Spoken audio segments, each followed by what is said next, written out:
La realidad del mundo de hoy pone a miles y miles de padres a enfrentar un gran reto, y es el de educar a los hijos en una cultura distinta. Distinta social y culturalmente, pero también puede ser un ambiente distinto por la diferencia entre las generaciones. Educando a los hijos en una cultura distinta es el tema de hoy en Creados para Amar. Fuimos creados por amor, fuimos creados para el amor, como reflejos únicos e irrepetibles del único e irrepetible Dios, creados para amar. Sean bienvenidos nuevamente a esta emisión de Creados para Amar.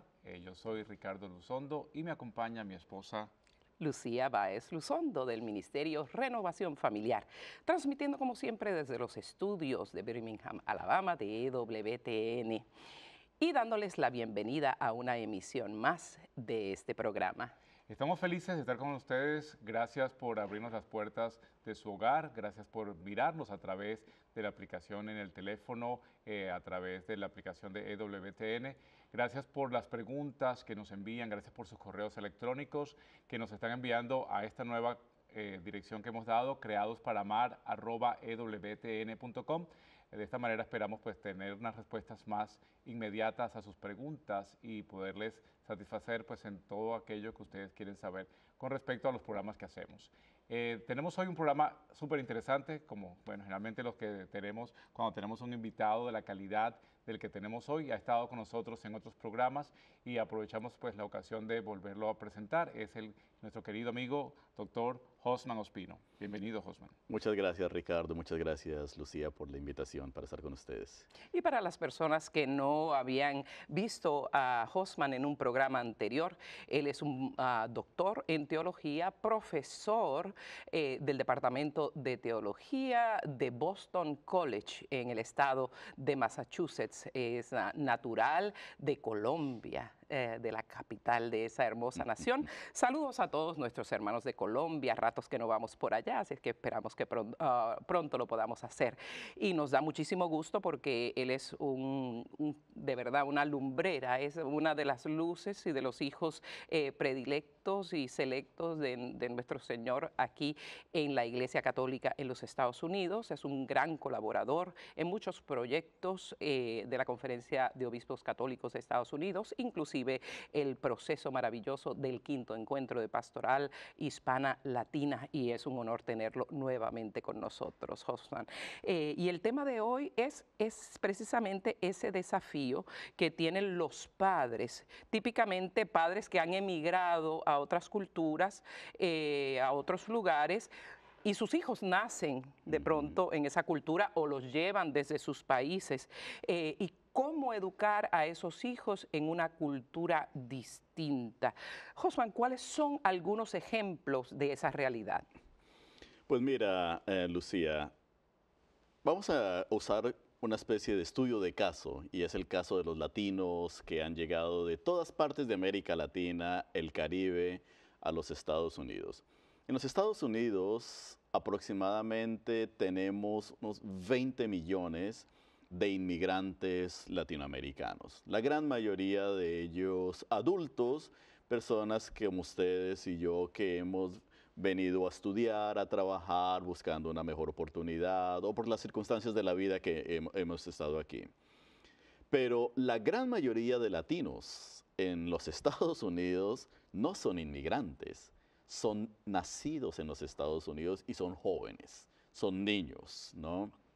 De hecho, se estima que hay aproximadamente, si hacemos los números bien, aproximadamente 40 millones, no 38 a 40 millones de latinos nacidos en los Estados Unidos. Y entonces, muchos de estos niños, la gran mayoría de los niños y los jóvenes, están siendo educados por padres inmigrantes. Y ahí es donde nos encontramos con el gran desafío. Reto, claro. Porque nos encontramos con dos paradigmas. Por un lado tenemos el paradigma del latino inmigrante que aprendió su fe en español, que aprendió su fe en el contexto, por ejemplo, mexicano, colombiano, argentino, venezolano, dominicano, etcétera, en el cual en países que son de mayoría católica o que al menos el catolicismo todavía sigue ejerciendo bastante influencia, uno respira el catolicismo en todas partes, ¿no? Entonces, es interesante ver cómo todavía en nuestros días todo el tiempo hay apariciones de la Virgen y hay apariciones religiosas por aquí, los santuarios, las cruces, las procesiones de Semana Santa. O sea, el ambiente católico latinoamericano y caribeño es un ambiente que permite reconocer que Dios no está ausente, son culturas cristianas, son culturas católicas. Muchas de las personas que vienen de allí, de América Latina, nunca han tenido mucha educación formal a nivel, tanto en la vida diaria como educación universitaria, por ejemplo, o a nivel de secundaria, pero tampoco han tenido mucha formación o educación formal a nivel de la fe. Son personas que van a misa o reciben los sacramentos o practican las devociones populares, como básicamente a dónde va Vicente, a dónde va toda la gente. Entonces, es el catolicismo cultural, pero en esos contextos es más que suficiente. Al llegar a los Estados Unidos, entonces muchos de estos inmigrantes, muchos de estos padres de familia se encuentran con una realidad completamente distinta. Por un lado, los católicos en los Estados Unidos somos una minoría, ¿no? A duras penas somos el 24% de toda la población en este país. Somos una minoría. Y dos, el catolicismo, la iglesia en los Estados Unidos fue establecida con separación de iglesia y Estado. La Constitución declara separación de iglesia y Estado. Por consiguiente, aquí la influencia de la religión en la vida pública no es tan obvia y tan explícita como lo vemos en América Latina y el Caribe. Claro. Y aparte de eso, nos enseña religión y catequesis en las escuelas públicas, ni en las universidades públicas. De hecho, la cultura estadounidense es una cultura que ha ido creciendo en un sentido antagonista hacia la religión, en contra de la religión, ¿no? Y poco a poco esa secularización, ese sentido antagonista, ha llevado como a un detrimento de la vida de fe. A ello le añadimos que el idioma que domina o predomina es el inglés, ¿no? Claro. Y todo lo que los niños están aprendiendo, a veces en la iglesia, en la escuela o el colegio, en la televisión, la influencia cultural, los medios de comunicación social, todo esto es en inglés y muchas partes viene de olas y corrientes que no son católicas. Así que nos encontramos con paradigma número 1, muy católico, muy cultural, con el paradigma número 2, que es completamente distinto. Y entonces, donde se encuentran esos dos paradigmas es en el hogar, en la casa. Y entonces, el gran desafío que nos encontramos, tú me pedías un ejemplo, es que los papás inmigrantes quieren educar a sus hijos en la fe y en los valores, tal como ellos fueron educados en sus países de origen, ¿no? Quieren en gran parte repetir la experiencia. Y por otro lado, muchos de estos niños y estos jóvenes simplemente se dan cuenta que este no es su mundo porque ellos no o lo han visto o han escuchado de él, pero ellos están siendo formados en otro mundo. Entonces, la desconexión cultural, la desconexión lingüística, la desconexión incluso de experiencias religiosas es enorme. Y allí es donde está el gran desafío, porque si no buscamos maneras de reconciliar estos dos paradigmas, inmediatamente lo que va a haber es una especie de quebrantamiento a nivel del proceso de transmitir la fe. Y que lo estamos viviendo, esa realidad, ese quebrantamiento es una realidad en este país.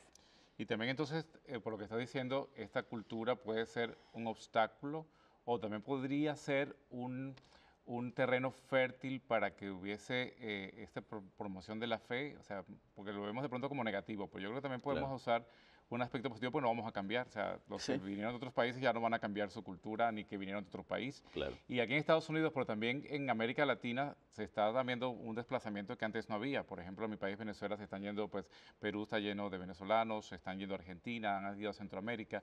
Y igual dentro de América Latina hay esa diversidad, que no hay la barrera del idioma, pero sí hay también la barrera un poco de la cultura, ¿no? Sí. Porque entonces la afectación no solamente es el idioma, sino también la cultura generacional. Absolutamente. Mira, hay dos cosas que yo creo que están en juego en medio de esta dinámica. Por un lado, esta realidad exige que nosotros reconsideremos en gran parte los patrones por medio de los cuales nosotros ejercemos la manera de ser padres de familia o adultos. En otras palabras, la prueba o el gran desafío no consiste en que las generaciones jóvenes se ajusten a la generación inmigrante mayor. Mientras vivamos en los Estados Unidos, que es el lugar en donde están creciendo estos muchachos, pero lo mismo ocurre por ejemplo, la familia venezolana que está viviendo en Colombia o en Perú o en Ecuador, en Argentina. O sea, no se trata tanto de que estos muchachos se conviertan en venezolanos, Claro. o que los muchachos viviendo en Estados Unidos se conviertan en latinoamericanos. Estos muchachos, este es el ambiente de ellos. Este es el país en donde ellos viven. Este es el lugar en donde ellos van a ir a contribuir, ¿no?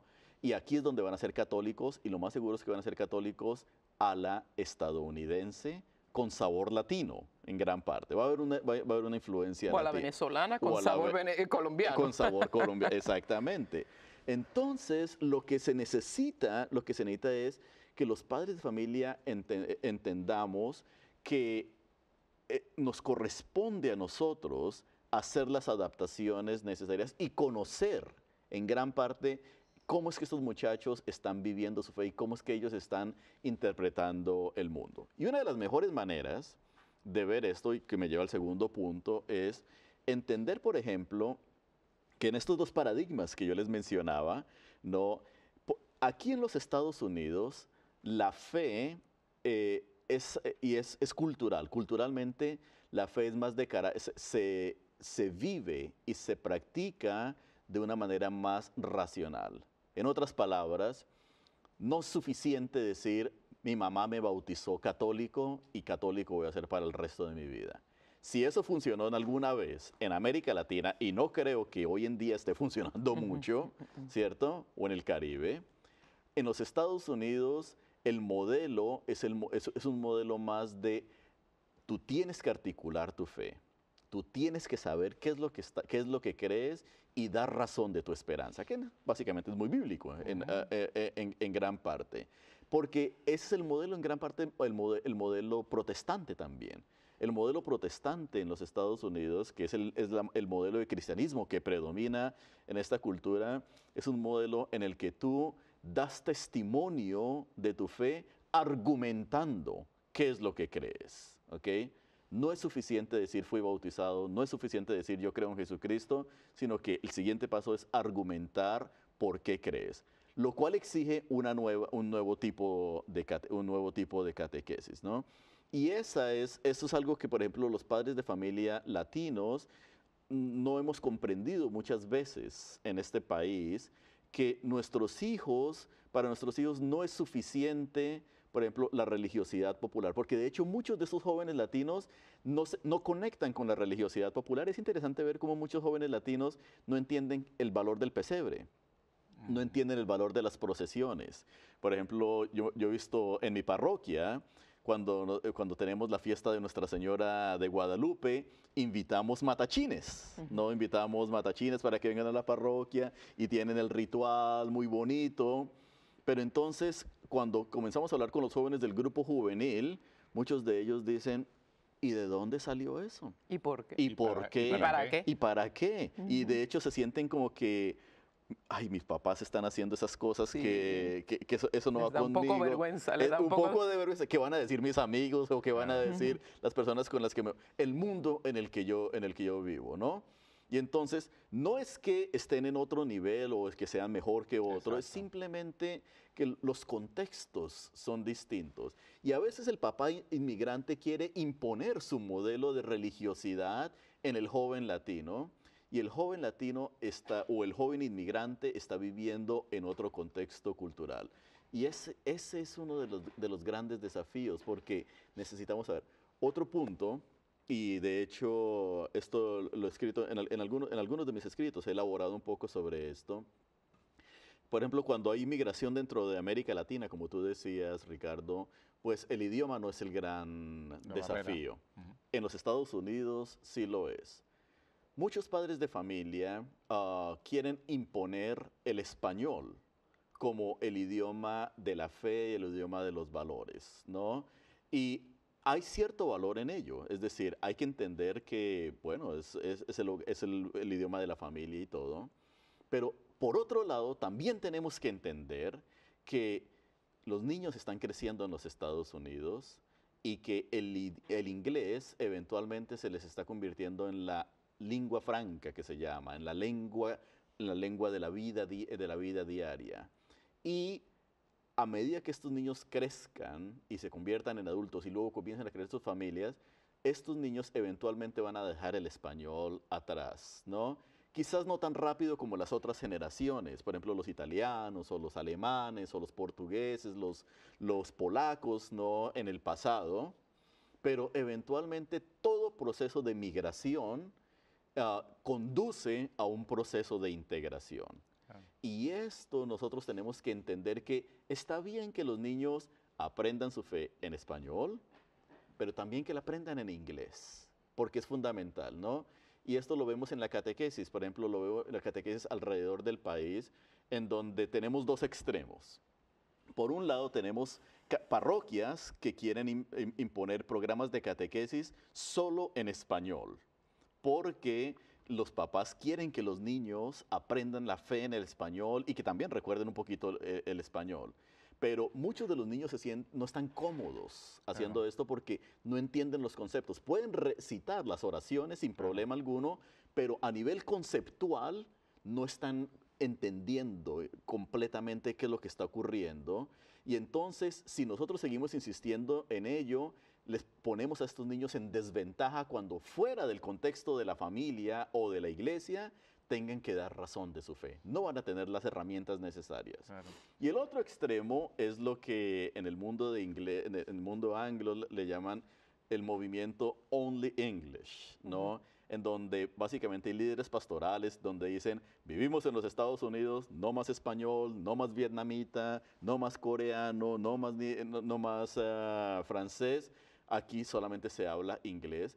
Y entonces lo que hacen es literalmente desconectar, desarraigar la práctica de la fe de la vida familiar. Claro. ¿Qué ocurre con eso? Tarde o temprano esos muchachos recibirán los sacramentos, pero no van a tener un referente fundamental como la familia para crecer y vivir en la fe. Entonces nos estás diciendo que un punto medio es ideal. Por ejemplo, si puede haber formación religiosa en los dos idiomas que competan a ese país, pues fenómeno.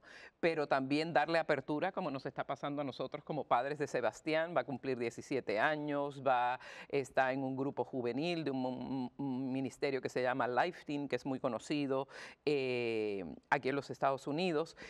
Y él iba a misa en español con nosotros, pero ahora que está en este grupo, claro, la misa pues de jóvenes es la misa en inglés de este ministerio y nosotros hemos pues cedido, a veces vamos a la de español, pero muchas veces vamos a esta, donde es que lo vemos con toda claridad. Él viene con una formación de toda la vida a través de nosotros, pero ahora él está teniendo su vivencia personal con Jesucristo, no está teniendo una vivencia, una experiencia, un encuentro con Cristo vicariamente a través de nuestra fe, sino que este es el turno de él. Entonces estamos dejándole ese espacio para que él tenga esa mayor conexión. Ricardo siempre lo dice, que los muchachos dicen que entienden español, sí, pero para lávate la boca, sí, tienes hambre. Es un español doméstico. Exacto. De la casa, para cuestiones sencillas y necesarias.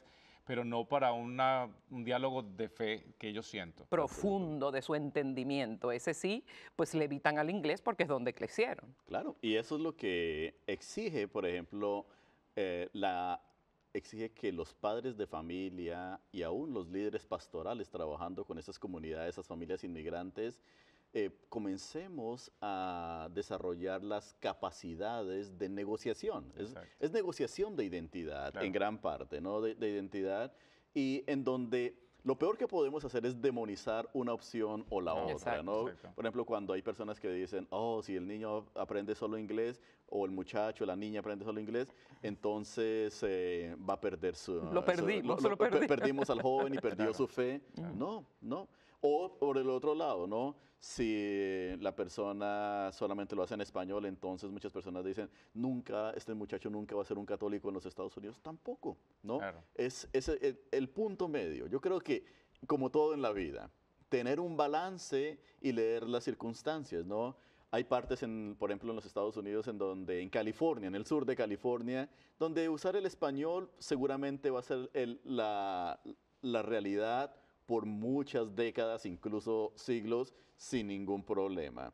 Pero si uno va más hacia el norte del país, en donde la población hispana es menor y en donde el número de latinos, que es de segunda, tercera, cuarta generación, ha incrementado, entonces seguramente va a llegar el momento en que aquí en este país muchas familias latinas no van a necesitar el español o no van a hablar el español. De hecho, estadísticamente, cerca de una cuarta parte de los latinos en los Estados Unidos no hablan español. Esa ¿no? realidad la vivimos mucho en San Antonio. Exactamente. Entonces son personas que tienen apellido Rodríguez, Pérez, Arango, etcétera, y no hablan el español.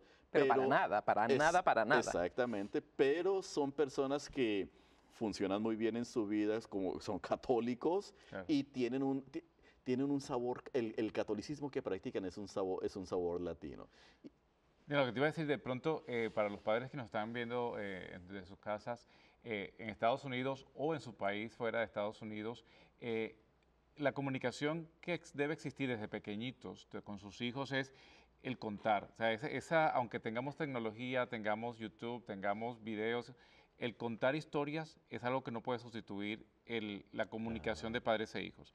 Entonces, ahora que hablaba de los matachines, por ejemplo, contar a los hijos desde pequeños sus historias despierta el interés. Por ejemplo, nosotros, Sebastián, yo puedo decir que es más venezolano puertorriqueño que nosotros mismos, probablemente, porque desde pequeño le hemos contado nuestras historias, nuestras tradiciones, y ha despertado en él un interés más que una imposición. Y en su propio interés, tú ves en su teléfono música, tiene música de Estados Unidos, pero tiene una de Simón Díaz, tiene una canción de salsa, tiene mezcla de nosotros, muy ecléctico, sí, sin ser impuesto, pero ha sido como crear ese interés con contar historias. Es una manera de enseñar a nuestros hijos, contarles historias. Un padre excelente, tenemos un tema sobre padres extraordinarios y padres buenos. Un padre extraordinario, pues cuenta historias, narra historias. Entonces podríamos decir nosotros ahora que pues, nos va avanzando el tiempo, ¿qué podemos ofrecerle a los padres que están viviendo ante esta situación? ¿Qué esperanzas tienen o qué opciones tienen ellos para pues, salir adelante en esta situación? Sí, yo creo que todos debemos partir de las fortalezas que tenemos. Yo creo que ese es el punto de partida, porque no podemos aspirar a que muchos de estos padres de familia se conviertan en teólogos de la noche a la mañana. Claro. Muchos de estos padres de familia ni siquiera hablan el inglés, a duras penas sobreviven. O sea, no podemos aspirar a que esas personas compartan la fe desde sus aspectos de debilidad, ¿no? Sino tienen que comenzar en sus fortalezas. 3 fortalezas que yo resaltaría brevemente de donde pueden comenzar los padres. En primer lugar, lo que tú decías en gran parte, comenzar con la experiencia de fe que ya nosotros traemos, la experiencia de fe, esas historias, las prácticas de fe, la religiosidad popular. Eso ya es ya es fortaleza. El hecho de llevar a los niños a la iglesia los domingos, invitarlos a recibir los sacramentos, fundamental. Yo creo que ese es lo primero que hay que hacer. Y que sea compartida y que sea contada, más no impuesta. Sí, porque ¿no? como la compartamos es el problema. Es Yeah. que tú tienes que, ya el muchacho se va a cerrar. cualquier cosa impuesta, ¿no? Ya sea en inglés, en Jóvenes español. o adultos. Adultos, Claro, a nadie claro. le gusta que le pongan cosas. Segundo, yo diría que crear espacios de vida familiar en donde, por ejemplo, los padres de familia coman juntos con los hijos, recen juntos con los hijos, dialoguen con los hijos, tomen decisiones juntos. Yo creo que ese es el gran problema y desafío de nuestra cultura, el individualismo que nos ha separado. La religión, al menos el catolicismo, no puede sobrevivir, no puede florecer en un ambiente extremadamente individualista y aislado. Necesitamos crear comunidades. Allí, si la familia se compromete a formar pequeñas comunidades, va a florecer. Los niños, no hay que decirlo, ellos simplemente entran, porque todo ser humano tiene ese deseo de vivir en pequeña comunidad y la fe florece en esas pequeñas comunidades.